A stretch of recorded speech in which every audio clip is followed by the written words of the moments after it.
She's delusional. My brother didn't even lower his voice when he said it. He was standing 3 feet away from me in the hallway outside the conference room, talking to his lawyer like I wasn't there. Like I was a piece of furniture he'd already decided to throw out. I didn't say anything. I just looked at my watch. 11 minutes. That's how long before everything he thought he built was going to come down on top of him. Have you ever had someone you grew up with? Someone who used to split Halloween candy with you on the living room floor? Look straight through you like you're nothing? Drop a yes in the comments. I want to know how many of us have sat in that exact hallway, in that exact silence, while someone who was supposed to love us sharpened a knife behind our back. My brother's name is Crispin. He's 4 years older than me. He has the kind of handsome that photographs well and disappears the moment he opens his mouth. He'd been running our late father's company for 3 years by the time we sat across from each other at that conference table. 3 years of decisions I wasn't consulted on. 3 years of my name on legal documents I didn't sign. 3 years of him telling anyone who'd listen that I was the unstable one, the emotional one, the one who couldn't be trusted with anything that mattered. I was 31 years old. I had a master's degree in financial analysis that I paid for myself, working nights at a hotel front desk while I studied. I had clients he'd never heard of and a professional track record that had nothing to do with our father's name. But none of that made it into his version of the story. His version was simpler. I was the little sister who fell apart after Dad died. I was the one who needed to be handled. He'd been building toward this meeting for 8 months. He had a lawyer named Edmund. Smooth voice, soft handshake, the kind of man who folds his pocket square into a perfect triangle and then lies without blinking. Edmund had prepared a formal request to restructure the family estate trust, the one our father had established 22 years ago with both our names in it. The restructuring would assign Crispin as sole managing trustee. It would effectively remove me from any financial decisions, and it contained, buried on page 14 in language designed not to be read, a clause that allowed him to liquidate assets without my consent. He didn't tell me what the meeting was about. He said it was routine, end-of-year review. He sent the meeting invite to my old email address, the one I hadn't used in 2 years, and then told his assistant he'd informed me. He brought 2 witnesses. He brought Edmund, and he sat at the head of the table in a suit that cost more than my monthly rent and waited for me to be blindsided. I was not blindsided. I'd known about this meeting for 6 weeks. His assistant, I won't say her name, had made the mistake of printing the agenda on the office printer I still had remote access to through an account nobody had bothered to deactivate. She printed it on a Tuesday afternoon. I was reviewing a client portfolio in my apartment 3 blocks away. I watched the document appear in the print queue, and I saved a copy before she even walked to the machine to pick it up. I read page 14 that same night. I called my lawyer the next morning. Her name is Ms. Vane. She's 62 years old. She doesn't smile in meetings, and she once told me the most dangerous thing a woman can do in a room full of people who've underestimated her is let them keep underestimating her. She read the restructuring proposal and said 2 words. Let him. Let him. Those 2 words bought me 6 weeks. I didn't freeze the accounts. I didn't call Crispin. I didn't warn him that I knew. I went to family dinner on the 3rd Sunday of that month and listened to him tell our aunt how hard he was working to protect the legacy. I nodded. I passed the breadbasket. I drove home and logged 4 more hours on what I'd already started building. I need to explain what the trust actually was. Our father built a construction and property management company in the Midwest, starting from nothing. The kind of nothing where you eat sandwiches in a truck because you can't afford a lunch break. By the time he died, the company had 14 commercial properties under management, a fleet of equipment, and a legal structure that should have protected both his children equally. The liquid assets in the trust were valued at approximately $3.2 million. The properties themselves were worth significantly more. Crispin had been the one in the office. I'd been the one he called the wanderer, the one who didn't want to be involved. What he never understood, or maybe what he never wanted to understand, is that there's a difference between not wanting to be in the room and not paying attention to what happens in the room. I had been paying attention for 3 years. I knew the equipment leases were structured poorly. I knew 2 of the commercial properties had liens on them that predated our father's death and had never been properly disclosed in the estate filing. I knew Crispin had taken a personal loan from the company account 18 months earlier, not a distribution, a loan, the kind that generates a paper trail, and had not paid it back. I knew his own personal real estate investments had underperformed badly in the past 2 years, and that he was quietly carrying debt his lifestyle couldn't support.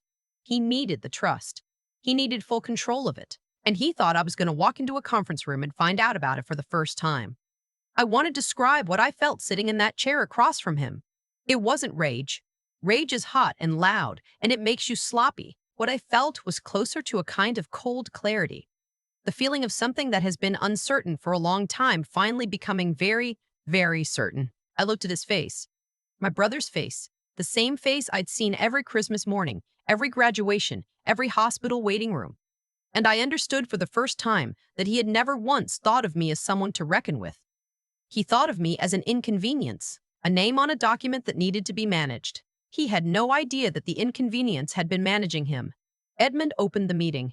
He had a practiced warmth, the kind that is designed to make you feel like the difficult conversation happening is somehow for your benefit. He explained the restructuring proposal in broad strokes. He said things like streamlining decision-making and protecting the estate's long-term viability. He said my name 3 times in the first 5 minutes, always with a slight pause before it, the way you say the name of someone you're about to disappoint. Crispin watched me. He was waiting for confusion.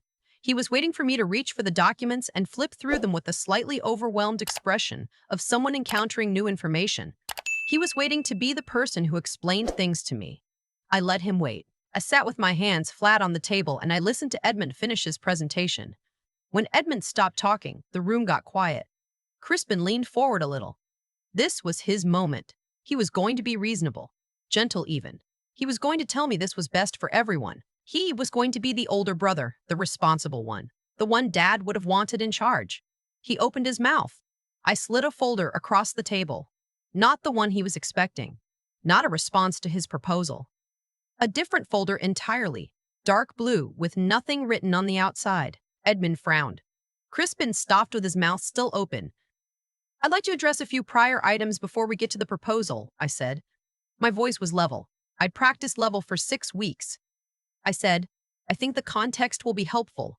I watched Edmund pick up the folder and begin reading. The first document was a certified copy of the loan Crispin had taken from the company account. The second was an independent appraisal of the 2 properties with undisclosed liens, which I had commissioned 3 months earlier. The third was a letter from the estate attorney who had handled our father's original trust formation, confirming in writing that the restructuring proposal as written would constitute a breach of the fiduciary terms. Crispin's face went through 3 expressions in about 4 seconds. The first was confusion. The second was anger. The third was something I'd never seen on him before, something that looked almost like fear. He looked at Edmund. Edmund did not look back. Where did you get these? Crispin said. His voice had a new quality in it. Tight. They're from the company records, I said, which I have full legal access to. As a trust beneficiary. He shook his head. He was recalibrating. I could see it. He was looking for the angle. He was trying to figure out what I knew and what I didn't, trying to decide how much of this was real and how much was theater. It was all real. That was the thing. This doesn't change anything, he said. He picked up his own folder, the restructuring proposal, and tapped it against the table. I still have the authority to call this meeting. I still have the legal right to propose changes to the trust management structure. He was right. That was the part that had kept me up at 3 in the morning for 6 weeks. The proposal was legal. Aggressive, yes.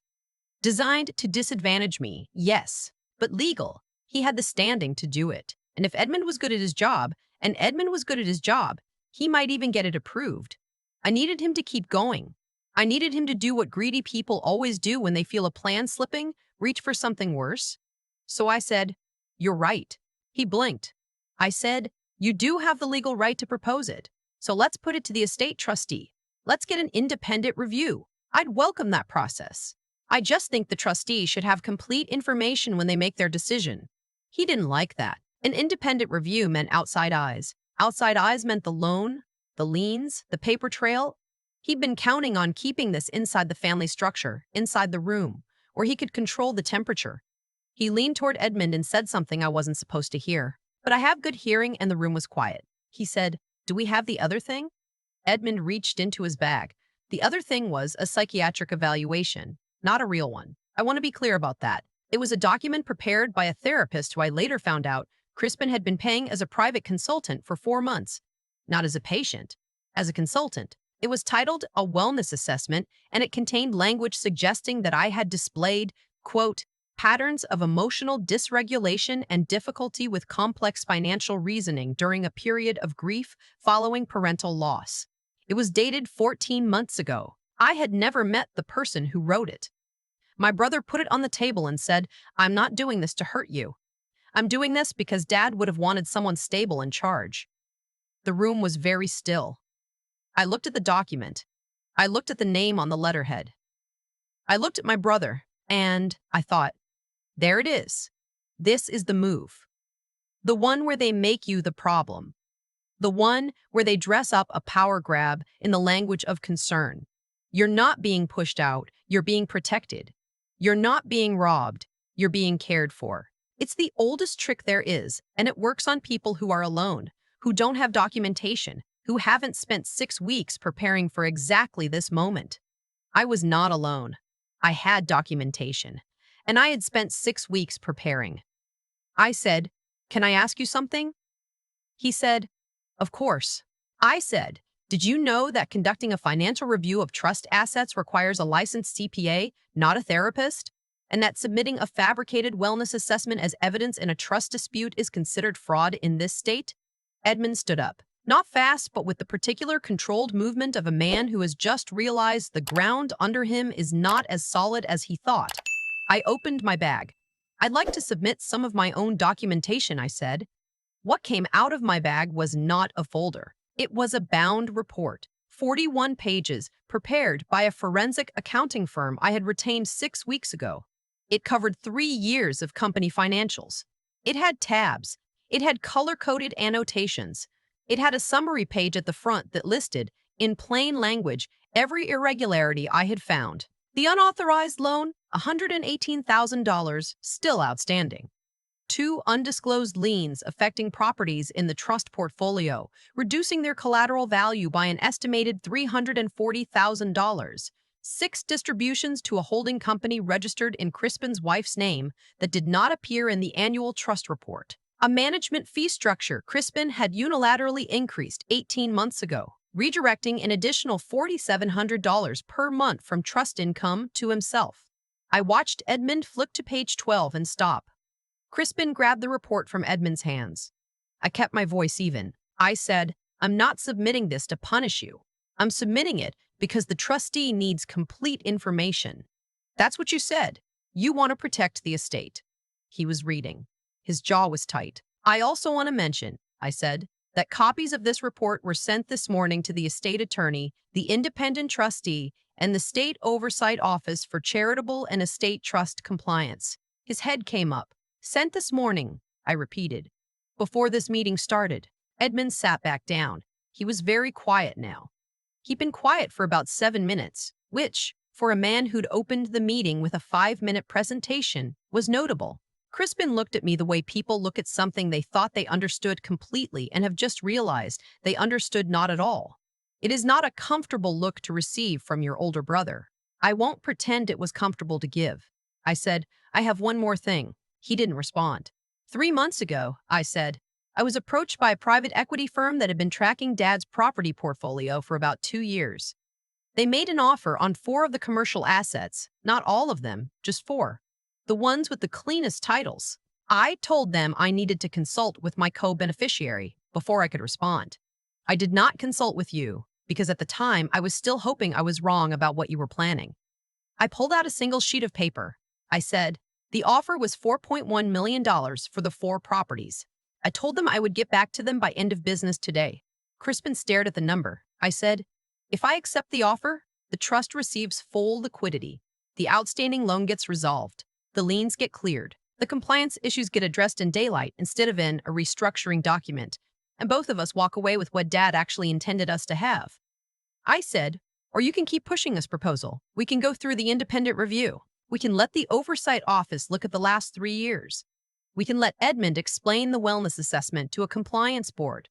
The room was so quiet I could hear the ventilation system. I said, what would you like to do? He didn't answer for a long time. He looked at Edmund. Edmund looked at the table. Crispin had come into this meeting carrying a very specific story about who we were. He was the capable one. I was the fragile one. He was protecting the family. I was the liability. He had told that story so many times to so many people that I think he had stopped being able to see anything that contradicted it. He was seeing it now. There's a specific kind of silence that comes right before someone gives up a version of themselves they've been holding for a long time. I've only seen it a few times in my life. It looks like exhaustion. It looks like something leaving the body. He looked at me, really looked at me, maybe for the first time in years, and said, How long have you been? I said, Dad's company had 2 names on it. It always did. He didn't say anything else. He signed the sale authorization that afternoon. He signed the loan repayment agreement. He agreed to an independent restructuring of the trust that neither of us would control alone. Edmund left without saying goodbye to anyone. When we walked out of that building, we didn't speak. The street was bright and loud in the way streets are when you've been inside somewhere, airless for too long. I stood on the sidewalk for a minute just breathing. My phone had a message from Ms. Vane. It said, I assume it went well. Call me when you're ready. I didn't call her right away. I walked 3 blocks to a coffee shop I liked and sat by the window and ordered the same thing I always order and watched people walk by outside who had no idea what I'd spent 6 weeks building toward. No idea what I'd sat through that morning. No idea what it felt like to hold something together with both hands while someone tried to take it apart. Here's what I know now that I didn't know at 22 or 25 or even 28. Silence is not weakness. Patience is not passivity. The most powerful thing I did in that room was nothing. Or rather, everything that looked like nothing for 6 weeks while I was actually doing everything that mattered. The documentation. The forensic audit. The sale offer I had ready to go. All of it invisible. All of it built in the background while he was busy constructing a story about who I was. He thought he knew me. He thought he knew the ending. He didn't know that I'd already written it. The sale closed 6 weeks later. The trust was restructured with an independent manager. I used my share to pay off the last of my student loans and put the rest into the private equity work I'd been doing quietly for 2 years. Crispin and I haven't talked since that afternoon on the sidewalk. I don't know what version of events he's telling people. I don't need to.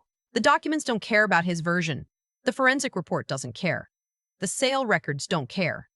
Paper is patient in a way that people aren't. Our father used to say, build something that can stand on its own. He was talking about the company. He was talking about contracts and structures and properties that don't depend on who's in the room. But I think he meant it about other things too. I think he meant, don't build your life on someone else's story about who you are. Build your own. Make it load-bearing. Make it so that when someone tries to hand you a page 14, you already know what's on it. If someone is doing this to you right now, someone who's been rewriting your story without your permission, someone who's been calling you fragile so they can take what's yours, I want you to hear this. You don't have to flip the table. You don't have to scream. You just have to be patient and thorough and quiet in the specific way that keeps them talking while you're listening. Let them hand you the folder. You already have the report. I've thought about that conference room a lot since then, not with anger. The anger burned off a long time ago, somewhere around week 3 of the 6 weeks I spent building the audit. What I think about now is the specific moment when Crispin looked at me across that table and finally, for maybe the first time in our adult lives, actually saw me. Not the little sister. Not the one who needed managing. Just me, sitting there with a 41-page report and a sale offer and a patience he had never thought to account for. There's something I want to say about what happens when people underestimate you for long enough. It does 2 things. The first thing it does is hurt. That part is real, and I don't want to pretend it isn't. Every family dinner where I passed the bread basket and listened to him talk about protecting the legacy, that cost something. Every time he described me as finding herself to relatives who nodded along, that cost something. Pain is not weakness. Absorbing it without letting it make you reckless is actually one of the harder things a person can do. The second thing being underestimated does is give you room. When no one is watching you carefully, you can move, you can build, you can retain a forensic accountant and commission an independent appraisal and negotiate a sale offer with a private equity firm. And nobody thinks to check because they already decided you weren't capable of it. Crispin's arrogance was not just a character flaw. It was a structural mistake. He was so busy constructing a story about who I was that he forgot to pay attention to what I was actually doing. That's what I mean when I think about cause and effect outside of any framework of fate or cosmic justice. Just plain, human, mechanical cause and effect. He chose to prioritize control over accuracy. He chose to stop seeing me clearly because it was more convenient to have a simple story. And those choices, made consistently over 3 years, created the exact conditions that made it possible for me to walk into that room prepared and walk out having changed everything. His behavior was the cause. The boardroom was the effect. I didn't manufacture that. I just showed up ready for it. What I want to say about intelligence, real intelligence, not grades or credentials, is that it's mostly just the willingness to keep paying attention when it's easier to stop. Miss Bain is the smartest person I've worked with, and what makes her that way is not that she knows more than other people. It's that she keeps reading past page 14 when everyone else has already decided they understand the document. I learned that from watching her. I learned that the person who reads the whole thing almost always beats the person who stopped at the summary, and about persistence. Crispin thought my quietness was resignation. He read my patience as passivity. What he didn't understand is that there is a kind of endurance that looks exactly like giving up, and it is the most active thing a person can do. 6 weeks of building something while someone else is busy dismantling you. 6 weeks of showing up to family dinners and passing the bread and driving home to log 4 more hours on the report. That's not passive. That is, I think, one of the most demanding things a person can choose. I don't talk to my brother now. I don't know if that will change. What I know is that I don't carry it the way I thought I would.